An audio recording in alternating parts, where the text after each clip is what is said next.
Teddy Covers. Teddy Covers coming to us live from Las Vegas, Nevada on this Friday morning. And we've talked all week, so it's time to put bets in. And Teddy Covers is the best man for us to do that with. Teddy Covers, how are you doing this morning? I'm doing pretty good. Jimmy cashed with the Eagles last night, so that's always fun to start the weekend off with a winner, and we'll see if we can keep it rolling all weekend long. How about yourself? I'm doing good.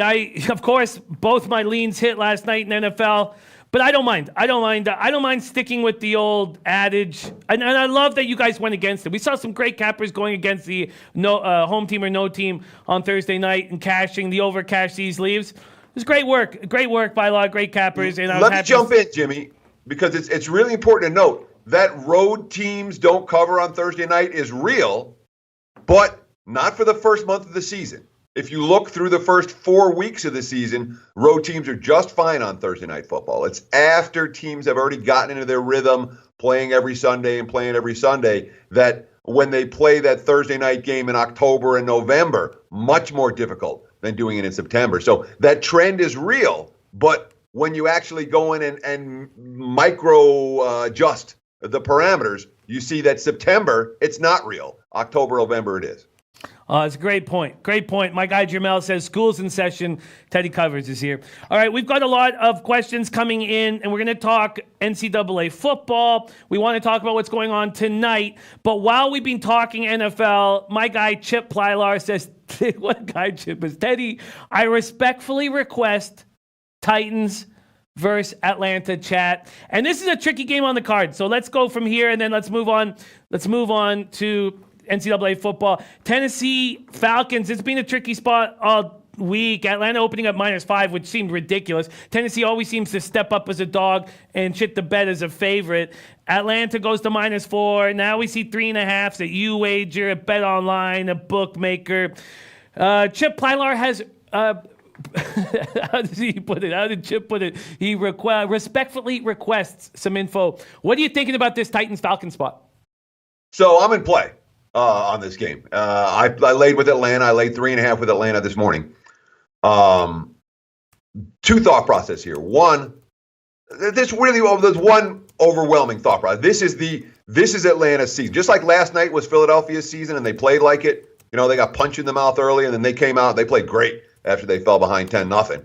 And they forced a stop to fall behind. If they'd have fallen behind 14-0, it might have been a different game. But they got the stop, and the intensity was there for Philly all night. The quotes coming out of that Falcons locker room all week is, look, our season's on the line. This is it. You know, we disappointed last year. It was a playoff team 2 years ago, Super Bowl team 3 years ago. I'm expecting a concerted effort from Atlanta. And when you look at what they've done at home, you know, I mean, this is a team with a pretty sharp home road dichotomy. You look at their point production totals last year, the year before that, pretty consistent. Tennessee can't trade points with this team. You know, the only chance the Titans have in this game, Titans do correlate with under. The 48 they scored in week 1 against Cleveland, they ain't doing that again anytime soon. Not without Taylor Lewin in the lineup. And he'll come back after this week, which will improve their offensive line. But I don't think that Tennessee can trade points here. I like Atlanta minus. I think the spot really sets up. And when you look at these two offenses, one team can score, one team struggles. Falcons minus is the play for me. Falcons minus is the play for Teddy Covers. Teddy, let's get into college football right now. Let's get into tonight's action. We have Duke, Virginia Tech, big game there. Penn State, Maryland, San Jose State Air Force, and Arizona State, California. First off, I know it's the late game, but Ron Lofton just said, my Sun Devils lose by at least 10 tonight against this Cal team. Let's start there because that's a pretty provocative statement. Arizona State, California. California opening up at -5.5. They're now -4. Are we getting value now at Cal at -4? So my initial lean early in the week was towards Arizona State plus. I'm like, I like Cal as a dog. I don't like Cal coming off a win as a top 25 team, a controversial win. And now they got to lay points to a really strong defensive foe. Arizona State has been a great road dog in the Herm Edwards era. They have not lost a single game by more than a touchdown on the highway over the last year and a half. So my initial lean was towards Arizona State plus. Then we started really looking at it. We're like, hey, it's just Daniels, this Frosh QB going to be able to move the football against an elite defense on the road. Couldn't move it against Sparty. The defense played great, but they couldn't move the football in that game. And I'm not convinced they moved the football in this game either. I'm a believer in Cal's defense. And Garbers has been a lot better the last couple of weeks than he was at any point last year. Last year they don't close out the win against Washington. Last year they don't close out the win against Ole Miss. So it's an elite defense and a quarterback who's getting better. My initial lean towards Arizona State is now a full pass. I'm not going to get involved in the game. That being said, I lean one way. The money's come on that side. The information and the research that I've done says, nah, not so much. I wouldn't talk you out of Cal here. The initial lean is now a no play. So it's not like I'm kind of leaning that way still. I'm not. I'm neutral, which means if you like Cal, knock yourself out. Have a good time. I hope they win. Jose Ruiz says, I'm on Arizona State to keep it close. Russell Gordy says, Cal's a fraud, taking Arizona State. CT Bays, like in the over in the Cal game. We had some people in the chat like in the under earlier. Let me move to spreads and totals here at sportsreview.com, SBR odds page, and see what we are dealing with here with the total. This total opened up at 40.5 and it shot up to 42.5. What do you think about that total? Well, I'm not playing it. I'm flat out not going to play it. I don't think Cal's a fraud. Cal might not be one of the 20 best teams in the country, but this team's not a fraud. Their defense is legit. And I don't think Arizona State's going to move the football up and down the field here. The question is what the Cal offense is capable of doing. This game could be a 10-7 type. It could be Michigan State, Arizona State all over again. A 13-10 type of contest. And it wouldn't shock me in the slightest. But and again, we've seen enough from Garbers now that I'm starting to think this is a quarterback that I did not like coming into the season, that I watched early, and he's looked better the last couple of weeks. And with him looking better, that Cal offense has some potency to it, and they could get points. But, again, the numbers already moved up too, and that's wise guy money for what it's worth. So sharps are seeing something they like in the over here. I don't have a strong take. Well, CT Bays is a sharp as well, like in the over. Yes, Jerry Beatty, I got your question about Lala. We will get to that. I want to start with these Friday games, and then I want to hear what Teddy wants to do. But throw in your questions, and I will ask. Next spot, our guy Joshua Gray, another great capper, says Air Force team total over 36.5 is the best bet tonight. San Jose State is garbage. What do you think of Joshua Gray's comment? And what do you think about this spot where Air Force opens at 20.5, now minus 19.5 or 19 at Bet Online? This total opened at 55, now at 57.5. Teddy covers. What do you think of this spot? So I struggle to bet Air Force games over the total. I do. I don't get to the window with any of the service academies over very often because the pace isn't there and the big plays aren't there. When I'm betting overs, I want at least one of those two. I want a team that's going to push the pace or a team that's going to break off big plays. That's not Air Force, so I don't get involved with an Air Force total and a team total. Air Force is happy to win this game. I mean, they could. Last time San Jose faced an option team was, I think, 52-3. It wasn't competitive. Air Force could do it. Wouldn't shock me at all. But to go over 36.5 is going to require a fair bit of execution on offense. Air Force capable of doing that, but it's that, you have a penalty, you have a turnover, oops. Air Force isn't built to overcome those type of things. So I'm not going to talk you out of it. I do think I'm with you in thinking that San Jose is garbage. And San Jose won a huge game last week. Now on the road in altitude against a team that's going to be difficult to prepare for. I'm with you conceptually, but the price isn't right for me. So I didn't get involved in the game. I didn't get involved in the team total. I'm not going to get involved in the total. I'm not going to talk you out of it, but that 36.5 is too high. 36.5, too high. All right. For me.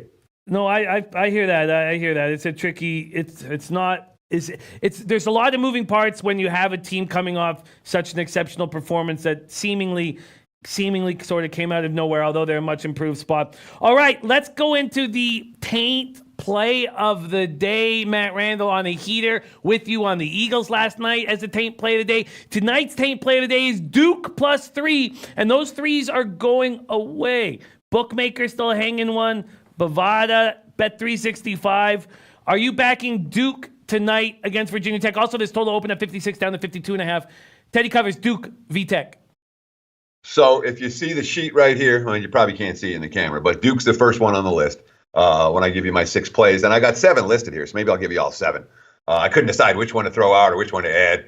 Let's just give them what I got. But yeah, Duke's on my list. Duke's in my pocket. Duke at +3 is a bet that I thought was worthy of making. I do not trust Virginia Tech to beat this team. I think Duke is the better squad. Period. I mean, both sides of the football. I think Duke's a better team.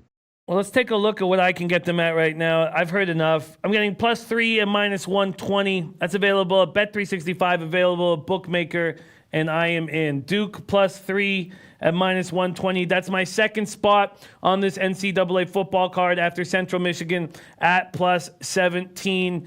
Duke +3. CT Bays does not agree. Before we go into your plays, which we will do as soon as we're done this Friday card, the next game on deck. A lot of people have been talking about it. Penn State, Maryland. Maryland opening up at +6, now +6.5 at almost all of the books.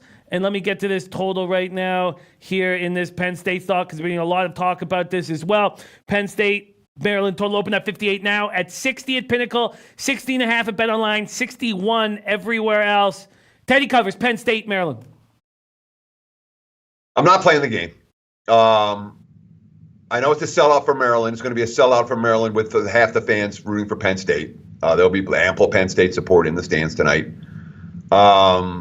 We've certainly seen two teams that recruit the same area. The better of the two teams wants to put their foot down on the other one. James Franklin is a favorite that we like. And Penn State is a team that when they get the opportunity, they punch in that last touchdown or that next touchdown. That's why they've been such a good point spread team and particularly such a good favorite. All that being said, what have we seen from Penn State this year that we like? That we're like, yeah, let's go lay a touchdown on the road with this team.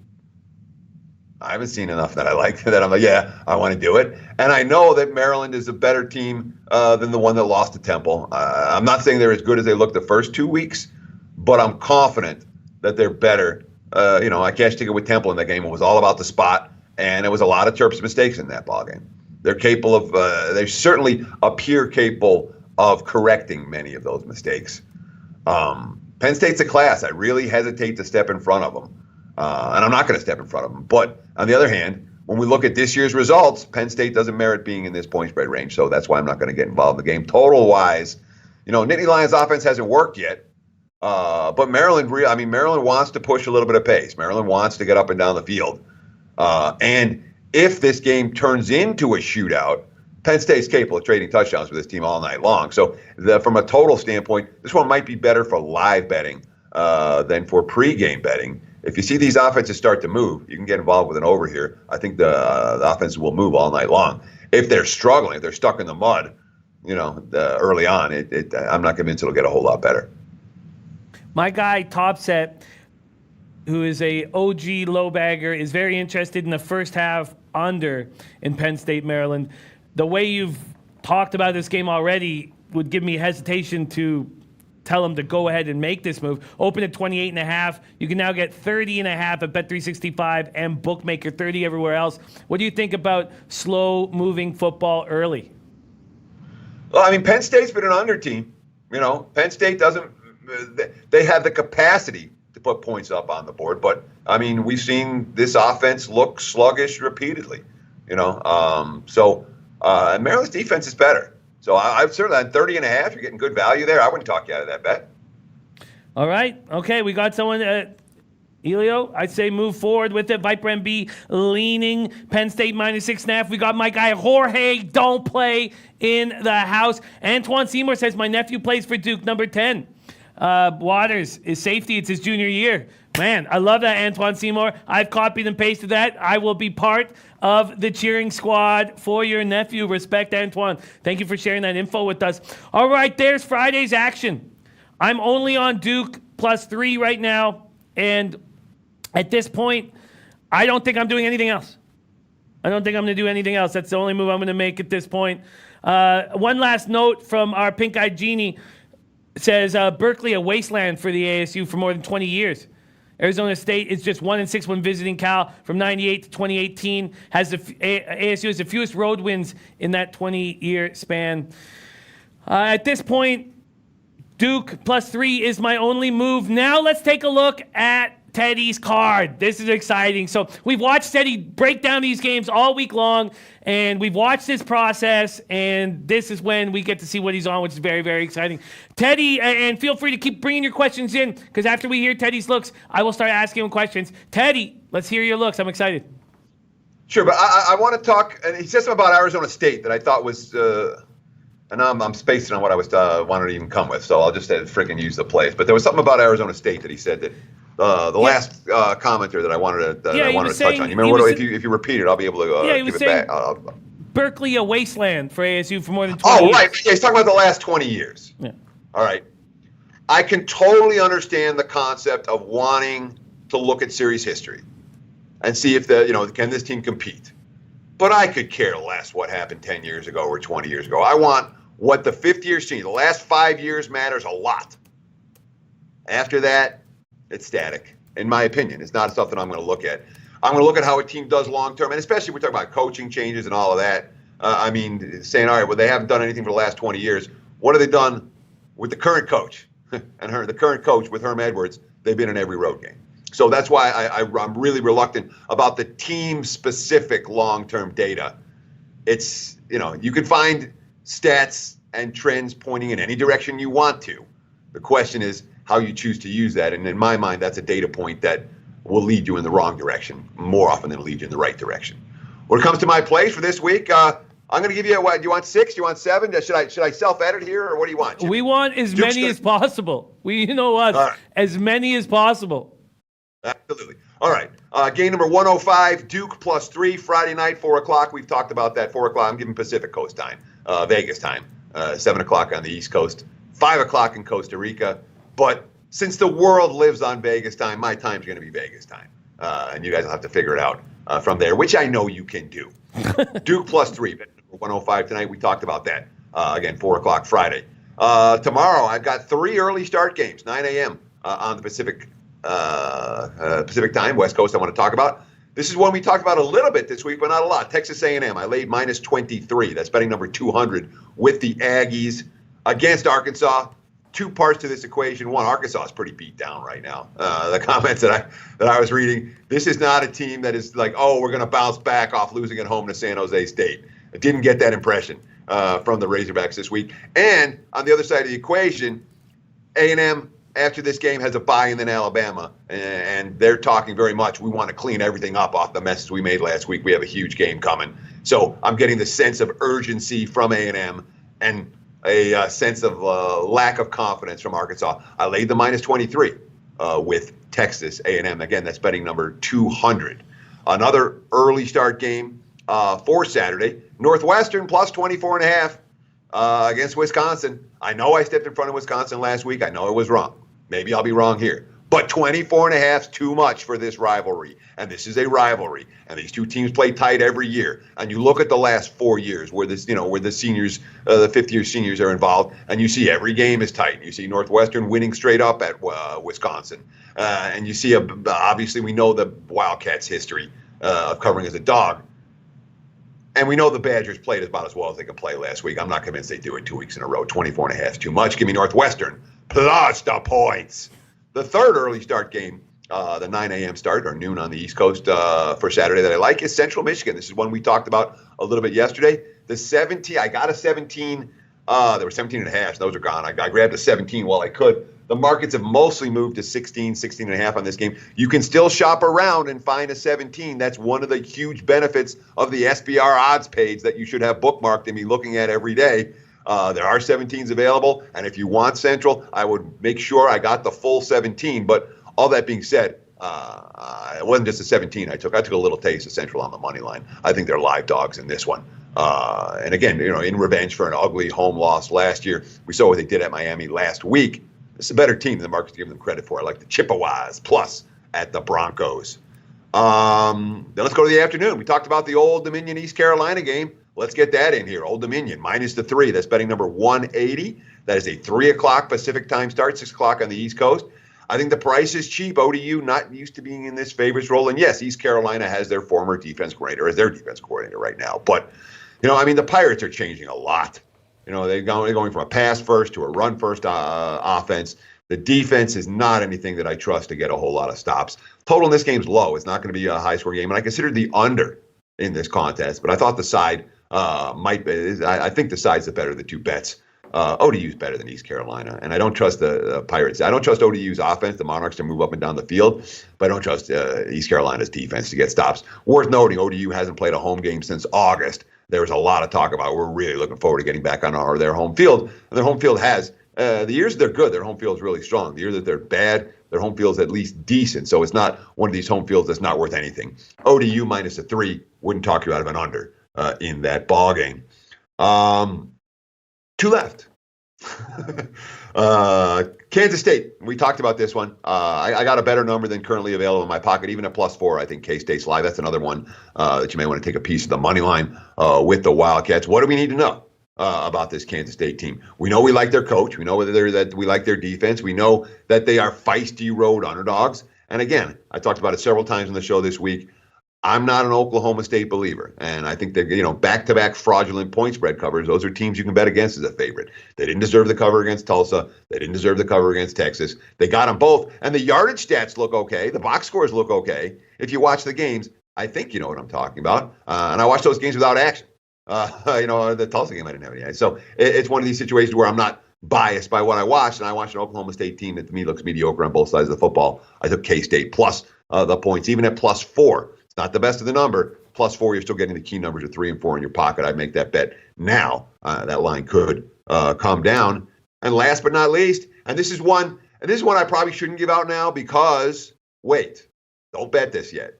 I think there's a decent chance you'll get a +7. Let's take Washington State. Wazoo plus the 7. And I'm going to grade off a 6.5. Okay, that's fair and reasonable. I'm giving it out right now. There may not be 7s, but I think there will be.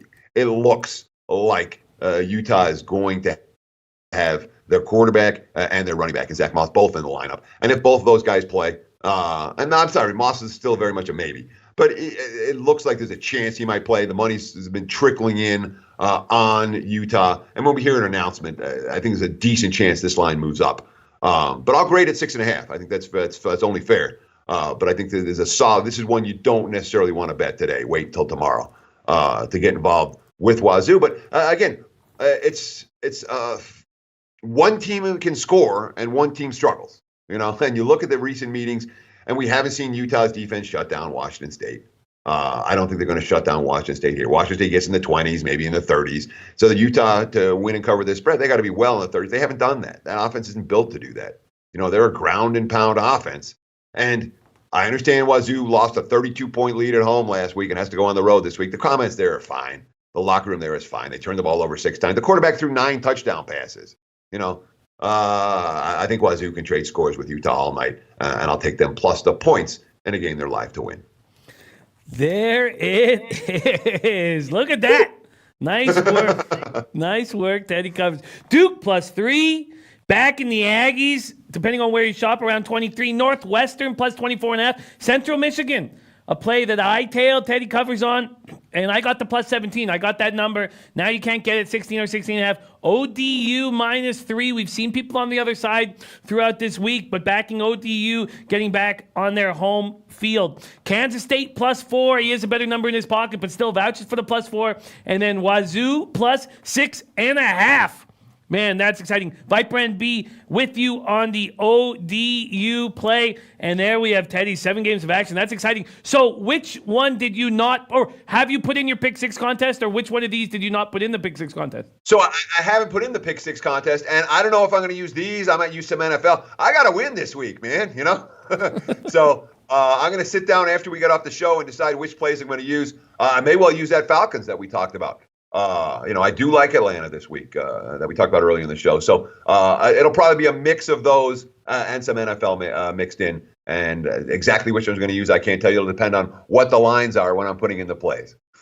I love it. Okay, we've got questions coming in. So I'm going to start hammering these questions. If anybody else has some questions, let me know. First off, we already know Wally George asked about Kansas State, Oklahoma State. Now you know the move here. We're backing Kansas State. I've not done that yet, but it certainly sounds appealing. That's Wally George's question. Jerry Beatty is asking about Lala, and we know that this is a spot that Drew Martin likes. Louisiana Lafayette. Jerry Beatty says, ask about Louisiana Lafayette, please. Jerry Beatty, what do you think? Lala. Yeah, I don't want to take Lala in this game. I think they're the class. And again, when we look at this conference, it's not like it's loaded with quality. There's a handful of teams we want our money on. And you talk about any of the smaller, whether it's the Sun Belt, whether it's CUSA, whether it's the MAC. Again, my philosophy, my strategy for the smaller conferences, because there's a fair bit of randomness. There really is. I'm really looking to identify one or two bet on teams and one or two bet against teams. And if you find the best teams in the smaller conferences, you can ride them and ride them and ride them again. The markets struggle to catch up. And if you find the worst teams, you can fade them and fade them and fade them again. And that's really my whole thought process with these smaller conferences, is to find one or two teams in either direction. And that's what I'll be doing all year. I don't want the mediocre teams. I want the very good and the very bad. I think they might be the very good. And they certainly look like a bet-on squad. Interesting. Derek Sutton coming in with interesting comments. Says Georgia Southern 4-1 Sun Belt Conference openers and fresh off a bye. Louisiana Lafayette 8-14 straight up on the road last 5 years and playing a fifth straight week. I'm looking at the fresher team. Derek Sutton said, I'm looking at the fresher team with the potential of getting their number one quarterback for the game, plus they're home. Georgia Southern wins straight up at plus 140. Okay, so bring in your questions. I got more questions right here. And the next question I had ready to go was Rich G. Says, please ask Teddy about FSU minus 6.5. I don't know what to do with this game. Flat out, I really don't know what to do with Florida State right now. They're a team I have no feel for. I think there was some buy sign last week. They got off to the hot start. Well, they've done that before. They got slapped in the face. They've done that before. But last week, they punched back. That's a big sign. They're scoring those last two touchdowns against Louisville was a big deal for that squad. They lose that game, it's a whole different story with Florida State. But the fact they punch back, maybe there is a buy sign there. Again, I'm not a Taggart hater. You want to find a call, you can hate Chip Kelly. That's fine. Taggart is throughout his coaching career has won everywhere. Okay, and I think he'll win here if they don't run him out of town before he gets the opportunity to establish his pattern. So there might be a buy on Florida State right now, but they're not a team I'm excited about laying a touchdown with. I'm going to leave the game alone. It's a watch and learn for Florida State right now. I want to see how they respond to last week's win. Tough game. Good luck if you bet it. Worldwide 1873 says UAB versus Western Kentucky. We already know Ray Williams, our guy Ray, liking UAB. Worldwide 1873 says I'm leaning UAB. Western Kentucky quarterback out. Teddy covers UAB, Western Kentucky. So I've been waiting. Like I said, we talked about this one a little bit earlier. I've been waiting for a spot to bet against UAB. I do not believe that UAB is as good as they are power rated right now. This is a team that lost everything in the offseason, everything on offense and on defense. And coming into the campaign, everyone said UAB's garbage, UAB's garbage, UAB. And they're not garbage. They're still good enough to blow out an Akron. They're still good enough to beat the very bad teams, the South Alabamas of the world. This isn't a very bad team. And I think UAB is primed for some comeuppance. And the only way I would get involved in this game is to fade them. And I haven't. Which means I'm really hoping they win and cover again, because we will find spots to bet against UAB this year. It's coming. And this week might be a good week to do it. So, no, I do not recommend laying the points with the Blazers. Not a bet that I would make. Not a bet that you would make. We have two people, Wally George and Avi Gold, back-to-back asking about Virginia plus the 12.5 or the 12, depending on where you shop. It's not on your card, but would you back them making this move? So my initial lean, this is a little bit like the Arizona State game that we talked about earlier in the week. And I'm like, my initial lean was Arizona State. And at this point, I'm no longer interested. It's a full pass. My initial lean was towards Virginia plus. And at this stage, it's a full pass for me. I want no part of this game. And I want no part of the Cavs in this game. I think that I worry about the matchups here for Virginia on both sides of the football. I'm not sure they can score points in bunches. I'm not sure they can score enough to hang around in South Bend. I know everyone likes Benkert, all that. That Notre Dame defense is pretty freaking good. You know, it really is. And Virginia is not an offense with a ton of explosiveness. They don't have the quick, the big play, quick strike ability. And that worries me against this defense. I worry about Virginia getting worn down. Not that I'm laying with the Irish. Spot says no. And Mendenhall's feisty dog, and Virginia's defense pretty good. If I had to play, maybe I look at the under. But how much fun is this game going to be betting an under? None whatsoever to watch. But that's probably where the most value is. Sideways, I'm not going to play. Interesting looking at the under there, but not going to make a move. I got to make a note there. More questions coming in fast and furious, Teddy. Bubbarito, what about Ohio State, Nebraska over 66.5? I certainly wouldn't talk you out of it. My biggest concern is the Buckeyes pass rush giving Adrian Martinez a problem. Ohio State's going to get theirs.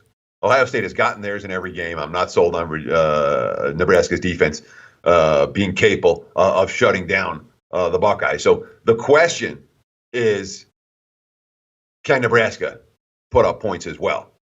And, if Nebraska can put up points, the game goes over the total and Nebraska covers. If they can, Ohio State wins and covers and the game stays under. The Buckeyes are getting theirs. Part of me thinks that Martinez is going to be able to have some success in this matchup. Because Ohio State's, we have they lead the nation in sacks. The two ends are ridiculous. Martinez takes sacks. He holds the ball in the pocket. But if they have a game plan, which I think Scott Frost will have against Ohio State, where the ball comes out of Martinez's hands fast and he's making quick decisions, run-throw decisions, a lot of RPO options, that might work against Ohio State. It really might. So pregame, I'm not going to get involved in this. This is one where I could well get involved in game. As you see the flow early, if Nebraska's not moving the football, Ohio State's going to win and cover, and the game's going to stay under. Nebraska is moving the football. We'll look for the exact opposite, Nebraska to cover and the game to go over the total. So this is a watch and learn. I don't know if Nebraska's offense is going to work here. All right, we are running out of time, but Rich G says BYU Toledo over 60. What do you think there, Teddy? Yeah, I'll do quick hitters from here on out. Sorry, guys. Sometimes I ramble on these games. BYU Toledo over. I certainly wouldn't talk you out of it. But BYU should be able to control the line of scrimmage in this game on offense, and that gives them potential to score some points. But in general, BYU's not an over team. Their defense is better than their offense. Their offense doesn't have a ton of playmakers. But in the trenches, on the offensive line, I think BYU has some real dominance here. They should be able to put up points. And Toledo's got explosiveness. I wouldn't talk you out of the play. All right, we're going to close with this. Casano Magic says, Jimmy, can you ask Teddy if Buffalo wins again as underdogs on the road against Miami of Ohio? I have no opinion on that game whatsoever. I do not trust Buffalo to do anything. They're not a team I'm going to ask to win for me very often. And we've seen some really ugly showing. The Liberty game certainly stands out to me as a reason why I wouldn't want Buffalo there. At the same time, Miami coming off a game. Hey, they led at Ohio State last week, 5-0. They ended up giving up 76 unanswered. It's not a good football team. I'm not excited about betting on either of these two bad football teams. I'll leave the game alone. All right, we have a final question. We'll go one more question here. And who asked it? My guy Shadow, whom we love dearly. He wants to know about this Michigan State spot. Indiana at Michigan State. Michigan State opening up at minus 15.5, now minus 14 or 13.5. This total standing at 44. Teddy covers Indiana, Michigan State. Sparty's defense is as good as anything. And they're not a team I have any rush to step in front of. When you have a defense like that and a not sexy offense, the betting markets tend to overlook you a little bit. And the only support you get is from wise guys. And the wise guys are betting the other way this week. All the money's come on Indiana. Plus, I'm not worried about the Hoosiers quarterback injury. The backup was last year's starter, so it's not any issue there whether it's Penix or Ramsey. I don't know that Indiana – see, I've got very mixed feelings about Michigan State's offense. At times, they have moved the football effectively and looked like a team that can score. At other times, they've looked as inept as ever and a team you can't lay points with. And the trend under D'Antonio is don't lay doubles with Sparty and all of that. Maybe you lean under here. It's not a game I'm going to play. Not a game you're going to play. Although Raven in the Desert is on the over 44 in Michigan State. Wow, what a treat it is to roll with you all week long. Teddy covers. Teddy's action. Duke +3. Texas A&M -23. Northwestern +24.5. Central Michigan +17. ODU -3. Kansas State +4, although he has a better number in his pocket. Washington State +6.5. But he's thinking that we could could see a 7. And then if you want to go with Wazoo, roll with that 7. Don Corleone says, Jimmy asked Teddy, would you still take Duke at +2.5, Teddy? No, I would never. When you're talking about a key number, all right, a 3 in particular. If it's there at 3, I'm going to bet it. If it's not there and I'm not getting the number and I'm going to lose at a bet that the final score is most likely to be, I don't play the game. You turn a positive expectation wager into a negative expectation wager between 3 and 2.5. And even if it's only 52% versus 48%, that's a huge difference, man. No, I don't play it at 2.5. At 2.5, maybe you think about the money line. But even then, you lost the best of it. Get more outs. Visit that SBR odds page and get another out. When their books still have 3 on this game right now. That's what you do. Bet365. You don't say I'm taking the 2.5. You say, hey, I'll use the SBR odds page, open a new account, and bet the +3 right now. That's my advice. That's the way to do it. It's well put, and Bet365 still hanging that +3 at -120. I got to make a move on that immediately. Oh, Teddy Covers, what a treat it is to roll with you all week long, man. I enjoy this immensely, and these Saturdays have been so much fun. Although the last thing I remember is losing 7 straight Saturday night. But we can fix that tomorrow, which I plan to do. Also, get it started right with Duke +3 tonight. Teddy Covers, thank you so much for joining us. Please, can you let all the low baggers know where they can find you on Twitter and how they can follow you, all of your, because he's very active on Saturday and Sundays. So can you drop your Twitter handle and then please give some good words, some final thoughts to our great cappers in the chat? Absolutely. Follow me on Twitter at Teddy_covers. I'm getting new follows every day, guys. I really appreciate all the contributions, all the comments, lots of feedback. And I like that. I'm not great at responding all the time, but I check it out. I do notice it. I do read it. And I really appreciate it. At Teddy_covers. As for any piece of advice this week, and it's the same advice every week, Jimmy, bet with your head, not over it. Don't come back Monday. Oh my God, my life is ruined. If you had a bad weekend, it's okay. We're going to have fun. We're going to make money. Enjoy yourselves. Good luck this weekend.